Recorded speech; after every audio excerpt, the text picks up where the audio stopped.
Nag-viral kamakailan ang larawan ng isang pet dog na inasikaso sa diaper changing station na para sa mga sanggol. Pananaw rito ng isang animal welfare advocate, dapat may malinaw na boundary pagdating sa mga fur baby. Yan ang tinutukan ni Nico Wahe. Magdadalawang taon ng kasal sina Dane at Richelle. Lagi silang tinatanong kung kailan daw ba sila magkaka-baby. Pero for now, happy raw sila sa kanilang fur babies na sina Almond, Mallows, and Coffee. Kami napag-usapan naman na namin na unahin muna yung stability namin bilang mag-asawa. Siyempre, pag nagka-baby ka pa, diapers, milk, siyempre, yung vaccinations pa nila and everything. It's not yet now. It's not yet time. Hindi pa lang ngayon. Pero hopefully, in the future, we might not know din naman when. But Darating tayo dyan. yeah, it's in the pipeline. Tingin kasi nila, mas maliit daw ang gastos kumpara kung magkaka-baby sa ngayon. Di ba yung sa dogs, yearly lang naman yung mga vaccines nila. Tapos sa babies kasi parang mas marami, parang monthly. Ayon sa Commission on Population and Development, economic reasons ang madalas dahilan ngayon ng mga mag-asawa. Kaya hindi muna nag-aanak at mga pet muna ang inaalagaan. Bagamat welcome ang mga fur baby sa public spaces, dapat ay may boundaries pa rin daw. Kamakailan, nag-viral ang mga litratong ito ng asong ipinatong sa baby diaper changing table sa loob ng female restroom ng isang mall. Naroon din sa loob ang fur dad. Ayon sa nag-post ng mga litrato, 2021 pa ito nakunan. Pero kamakailan lang ito ipinost dahil napapag-usapan ng irresponsible pet owners. Maraming netizens ang nabahala at nagsabing unhygienic ang ginawa ng mga nasa litrato. Ayon sa Animal Kingdom Foundation, dapat tandaan na kahit tinatrato silang baby, hindi pa rin natin sigurado ang ugali ng mga fur baby. We respect all pet owners and how much they love their pets. But there's always what we call as boundaries. Ibang usapan din daw ang mga sakit na pwedeng makuha ng mga baby na ihihiga sa diaper changing station kung ginamit din ito ng mga alagang hayop. Like for example, baka may tick and flea yung aso, may mga skin disease yan, and then the next baby na ilalagay doon na naging na allergy or na nakagat nung tick or nung flea na yan ay magkaroon ng sakit yung tao, no? That facilities for a baby, a human baby. Sa huli, respeto sa isa't isa naman daw palagi ang dapat mangibabaw. Para sa GMA Integrated News, Nico Wahe, nakatutok, 24 oras. Rumaragas ang baha ang sumalubong sa mga mamimili sa isang palengke sa Barangay Kugman sa Cagayan de Oro. Abot tuhod ang baha rito dahil sa naranasang lakas ng buhos ng ulan. Binaha ang lugar dahil sa lakas ng buhos ng ulan. At halos mag-zero visibility naman kanina sa SLEX matapos makaranas ng malakas na pag-ulan. Sa ngayon, patuloy na binabantayan ng Pag-asa ang mga cloud cluster na namataan sa silangan ng Mindanao. Southwest monsoon o habagat ang patuloy na nagpapaulan sa buong bansa. At sa rainfall forecast ng Metro Weather, posible namang makaranas bukas ng light to intense rains sa hilagang bahagi ng Luzon, Central Luzon, Calabarzon, Bicol Region at Mimaropa. May tsansa rin ng pag-ulan sa malaking bahagi ng Visayas at Mindanao pagdating ng hapon. Posible ring ulanin ang Metro Manila. Pinaghahandaan ng NAPOLCOM ang pagsasampa bukas ng reklamo ni Dondon Patidongan laban sa mga idinadawit na pulis sa pagkawala ng mga sabongero.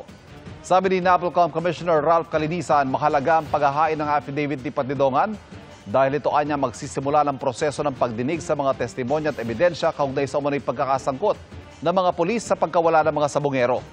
Ayon sa NAPOLCOM, wala raw silang sisinuhin. Matagal na raw ang 4 na taong hinintay ng mga pamilya at nais daw ng NAPOLCOM na agaran ng maresolba ang kaso. At na raw sila makipagtulungan at gamitin ang mga makakalap nilang ebidensya para sa reklamong isasampa sa Department of Justice. We will have to hear this case. We will investigate. We will do the hearing, the proper process for the case of Totoy within 60 days. So mula bukas, kung kailan niya ipa-file yun. Nahuli ka ang isang bus driver na naglalaro sa cellphone habang nagmamaneho. Nakunan po yan ang isang pasahero sa bus na biyaheng Cavite. Ayon sa uploader, nakaupo siya sa harap ng bus nang mapansing ginagamit ng driver ang kanyang cellphone. Noong una, hindi raw niya tiyak kung anong ginagawa ng driver, pero kalaunan, nakita niyang may nilalaro ito sa cellphone na mukha raw online gambling. Natakot daw ang pasahero lalo't ilang beses daw nawala sa linya ang bus at hindi agad nakapagpreno ang driver kapag may sasakyan sa harap. Kalaunan, sinita rin ng pasahero ang bus driver kaya tumigil din ito. Nakarating na raw sa LTFRB ang nasabing video. Natagpo ang nakalibing sa isang construction site sa Cavite ang motorcycle taxi rider na mahigit 2 linggong nawawala. Tinitingnan person of interest ang lalaki na huling nakitang angkas niya na dati palang kinakasama ng live-in partner ng biktima. Nakatutok si Jonathan Andal, exclusive. Ang mahigit 2 linggong paghahanap ng pamilya kay JJ Caluza, 31 anyos, na motorcycle taxi rider mula Santa Maria, Bulacan, na uwi sa matinding gulat at pighati. Natagpuan siyang nakabaon sa lupa sa isang construction site sa General Mariano Alvarez, Cavite. Nung po inanunas ako, 12 po saksak niya. 4 daw po dito sa may baga, tapos 8 daw po sa likod. Talagang ginawa na po nilang hype yung anak ko. Kasi pati po yung mga ganyan-ganyan niya, pati yung ganito niya, parang nahiwa na. Madaling araw ng June 24, huling nakitang buhay si JJ. May angkas siyang lalaki sa 13 Martires City papuntang Dasmariñas City. Primary person of interest ng pulisya ang lalaking angkas na foreman sa construction site kung saan ibinaon ang biktima. Napakasakit ng ginawa mo. Ano ko sobrang bait. Napakabait nung anak ko na yan.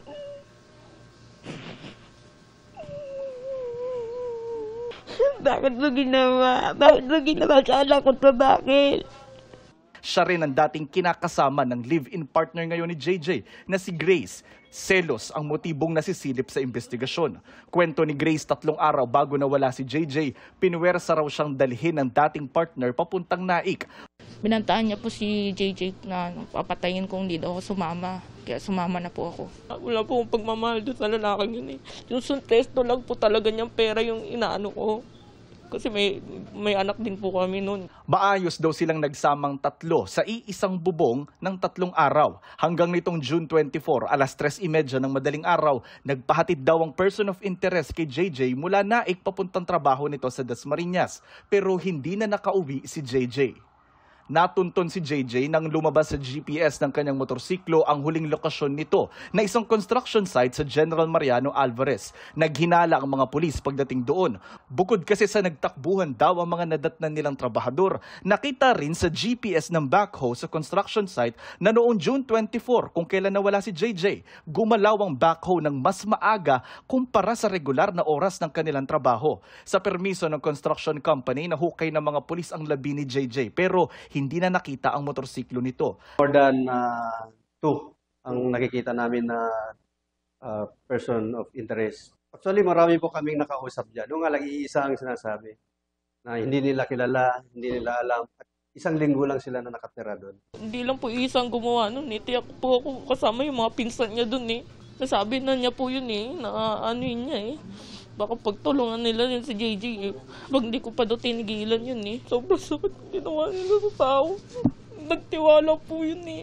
Sana po mahanap na siya. At kung sino man po ang kasama niya, gusto ko pa mabigyan ng hustisya yung mga anak ko namatay.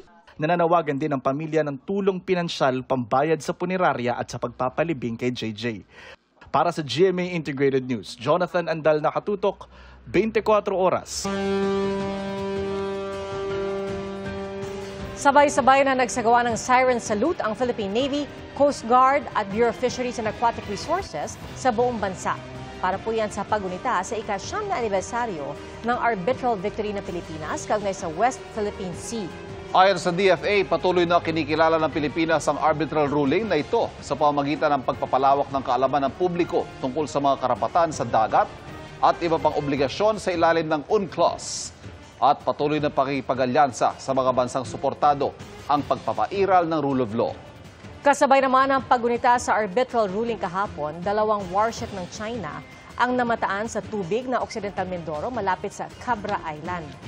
Ayon sa PCG, nagsagawa sila ng radio challenge. At ang sumagot, ang kasama nitong China Coast Guard vessel. Bistado ng mga otoridad ang nakunang dogfight o sabong ng mga aso sa Tarlac.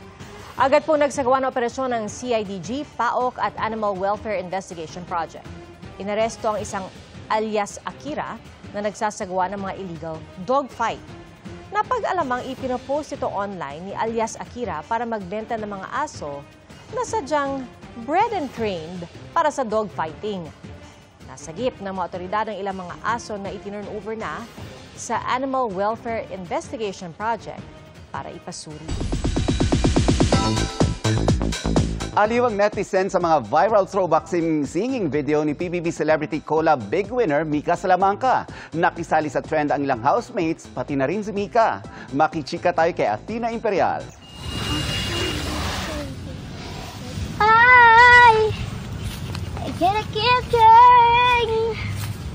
Hindi lang over sa padahon effect. Over din sa paglipsing si Pinoy Big Brother Celebrity Collab Edition Big Winner Mika Salamanca sa ilan sa kanyang nag-viral na lumang singing video. Pati ang PBB Second Big Placers duo na Rawi o ang duo ni Will Ashley at Ralph De Leon di nakapagpigil.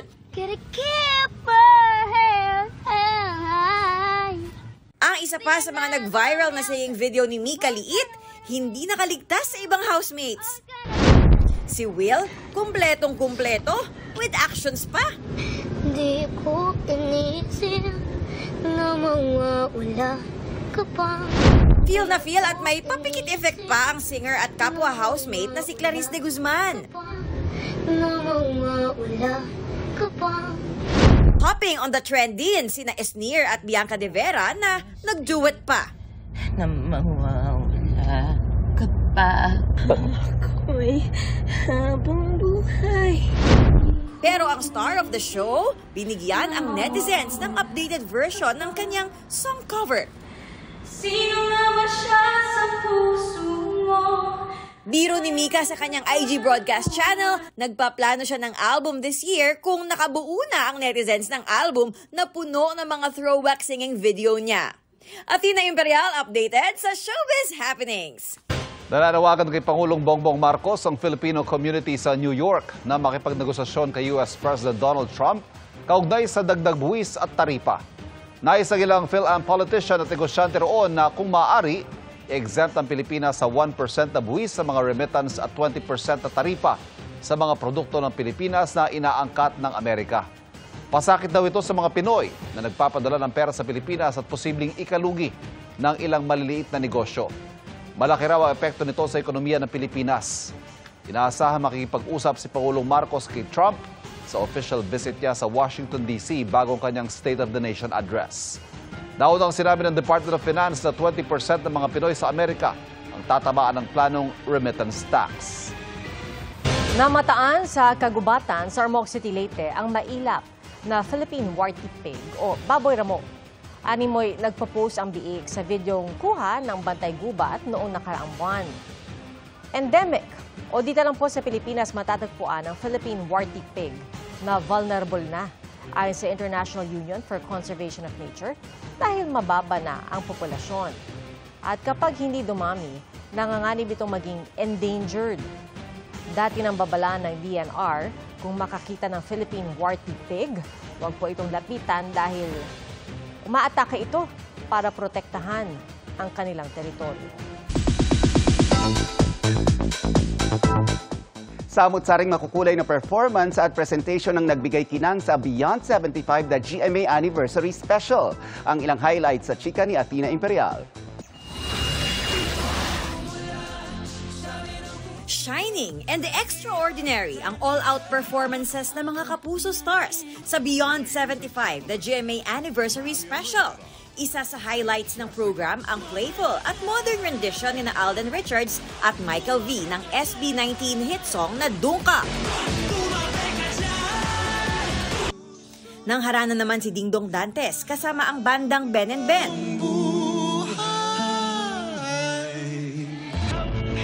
Pasabog naman ang song and dance performance ng past and present generations ng mga sangre.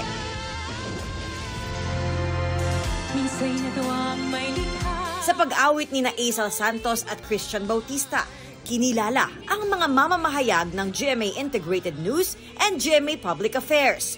Binigyang pugay din ang ilang pumanaw na icon sa mundo ng showbiz at news industry. Nag-ala Lady Gaga at Bruno Mars naman sina Julian San Jose at Sam Concepcion sa kanilang powerful duet. Di rin nagpahuli ang PBB Celebrity Collab Edition housemates with their live and virtual performance. Sa pagdiriwang ng Diamond Anniversary ng Kapuso Network, inalala ni GMA Network Chairman Attorney Felipe L. Gozon ang humble beginnings ng GMA. From the very beginning, we were fearless. And that spirit still lives in everything we do. Our rise as the country's most trusted and most awarded network wasn't easy. But it was based on solid foundation, built by journalists, editors, storytellers, dreamers, believers, and a nation that never stopped tuning in. Nagpasalamat si GMA Network President and CEO Gilberto R. Duavic Jr. sa mga bumubuo ng network, gayon din sa mga naging bahagi ng 75 years journey ng GMA. GMA is where we all belong. We have laughed, cried, learned, and grown together. We were there to celebrate our country's triumphs over adversaries and threats. As we look beyond 75, we venture into a new frontier while embracing a future of even greater challenges with hearts full of gratitude and optimism in the pursuit of the same excellence that has brought us to this remarkable evening together. Athena Imperial updated sa Showbiz Happening.